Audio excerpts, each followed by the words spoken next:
Greetings everyone, my name is Gunawan and I'm from Indonesia. I'm the director of LBH Masyarakat or Community Legal Aid Institute. One of the marginalized groups that we have served in the past decade is people use drugs. We also strengthen the capacity of people use drugs by providing human rights education. With regard to the unjust outcome document, it is regrettable that the document does not explicitly address a number of important serious human rights issues, such as the abolition of the death penalty. However, we believe that there is still hope. In implementing the outcome document, it must be noted that states should do so in accordance with the international human rights law and does not rather concentrate on the international drug conventions that have not been successful in addressing the world drug problem. The obligation of states to protect, respect and fulfill human rights is at stake when we see the implementation of repressive drug policy in several parts of the world. Mass incarceration of drug offenders is taking place in many countries, and the law enforcement targets certain racial group or poor people when it comes to encounter drug crimes. We then ask, is this a just policy? How can extrajudicial killings to particular barrios be considered as a solution to drug problems, while these barrios are desperately struggling to overcome extreme poverty? And how come the death penalty is maintained as a formula to deter people from using and trafficking drugs, while there is no evidence to suggest that the death penalty curbs drug crimes?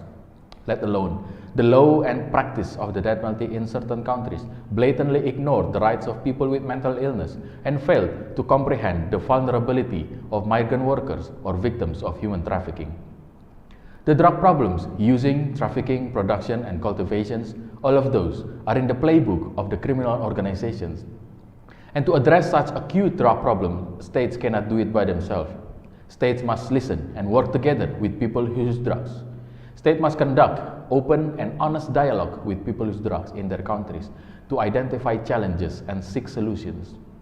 States must stop stigmatization and dehumanization of people who use drugs in their countries as well. By continuing the use of punitive criminal justice approach to this problem, states will only alienate people that they should embrace to achieve success.